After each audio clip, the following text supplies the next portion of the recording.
இந்த உலகத்தில் எங்கேயுமே இப்படி ஒரு அதிசயத்தை நீங்கள் பார்த்துருக்கவே முடியாது. பொதுவாக தண்ணி எப்பயுமே மேடான பகுதியிலிருந்து தான் பள்ளத்தை நோக்கி வரும். அறிவியல் ரீதியாக புவியீர்ப்பு விசை காரணமாக அப்படி வருது. ஆனால் இங்கே அறிவியலுக்கு எகென்ஸ்டாக புவியீர்ப்பு சக்தியை மீறி நேர் எதிராக தண்ணி கீழே இருந்து மேல் நோக்கி, அதுவும் ஒரு சின்ன வாய்க்காலில் போனால் எப்படி இருக்கும்?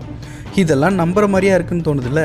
அப்படி தான் எனக்கும் தோணுச்சுன்னு யூடியூப்பில் போயிட்டு ரிவர்ஸ் வாட்டர் இன் சத்தீஸ்கர் அப்படின்னு சர்ச் பண்ணால் 1008 வீடியோஸ் வருது. ஆனால் ஒன்று கூட தமிழில் இல்லை, ஹிந்திலையும் இங்கிலீஷ்லேயும் மட்டும்தான் இருக்குது.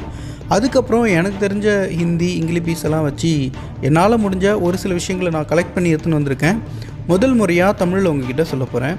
அதாவது சத்தீஸ்கர் மாநிலம் அம்பிகாப்பூர் பக்கத்தில் மைன்பட் அப்படின்ற ஒரு இடத்துல தான் இந்த அதிசய நிகழ்வு நடக்குது. இப்படி ஒரு சம்பவம் இங்கே நடக்கும்போது அதை பற்றி ஆராய்ச்சி பண்ணாமல் இருக்க மாட்டாங்கல்ல. ஸோ அப்படி இங்கே ஆராய்ச்சி ரொம்ப நாளாக பண்ணி ஒன்றுமே புரியாமல் எதுவுமே சொல்லாமல் போனால் நல்லா இருக்காது அப்படின்னு சொல்லிட்டு இந்த இடத்துல மட்டும் ஆன்டி கிராவிட்டி ஃபோர்ஸ் இருக்குது, அதனால தான் தண்ணி கீழேருந்து மேலே போகுது அப்படின்னு சொல்லி ஃபைலை க்ளோஸ் பண்ணிட்டாங்க. இப்போ வரைக்கும் இந்த அதிசய நிகழ்வு அங்கே இருக்கிற மக்கள் பார்த்து ரசிச்சுட்டு தான் இருக்காங்க. தண்ணி மட்டும் இல்லை, அந்த பகுதியில் நீங்கள் எந்த ஒரு பொருளாக இருந்தாலும், உதாரணத்துக்கு ஒரு யூடியூபர் இதை பற்றி வீடியோ எடுத்து போடலாம் அப்படின்னு சொல்லிட்டு பால்லாம் இருக்குல்ல, பிளாஸ்டிக் பாலை தண்ணிக்குள்ளே வச்சு பார்க்குறாரு. அண்ட் ஏர் பலூன் எடுத்துன்னு பள்ளத்தில் வச்சு பார்க்குறாரு. பட் அது எல்லாமே மேட்டை நோக்கி தான் போகுது. பைக்கு சாவியெல்லாம் எடுத்துகிட்டு நம்ம சாதாரணமாக நின்னோம் அப்படின்னா அது பள்ளத்தை நோக்கி தான் ஓடும். ஸோ அந்த மாதிரி வச்சோன்னா இங்கே மேட்டை நோக்கி நகர்றதை நம்ம பார்க்க முடியுது. காரும் அந்த மாதிரி ஹேண்ட் பிரேக்லாம் இல்லாமல் ரிலீஸ் பண்ணி நிப்பாட்டியிருந்தோம் அப்படின்னா, டிரைவர்ஸ்லாம் இல்லாமல் அது மேட்டை நோக்கி நகர்ந்து போகிறத நம்மளால் பார்க்க முடியுது.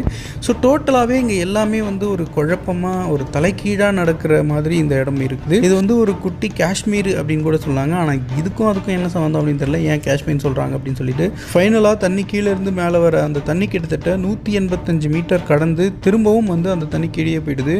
இது எத்தனை மீட்டர் கடந்து வருது அப்படின்றதுக்கு ஒரு மைல் கல்லும் வச்சுருக்காங்க. அந்த கல்லில் பார்த்திங்கன்னா 185 மீட்டர் அப்படின்னு சொல்லி மென்ஷன் பண்ணியிருக்காங்க. இங்கே போர்டும் வச்சுருக்காங்க. இந்த இடத்த உல்டா பானி அப்படின்னு சொல்லிட்டு, அதாவது தலைக்கீழ் தண்ணீர் அப்படின்றது அர்த்தம் ஹிந்தியில். இந்த மாதிரி ஒரு மிகப்பெரிய ஒரு அதிசய நிகழ்வு நடந்துக்கிட்டு இருக்குது. இந்த வீடியோ பார்க்குற நீங்கள் யாராவது இதுக்கு முன்னாடி இந்த மாதிரி இடத்த பார்த்துருக்கீங்களா? அண்ட் இதை பற்றி உங்களுடைய கருத்து என்னன்றதை கமெண்டில் சொல்லுங்கள்.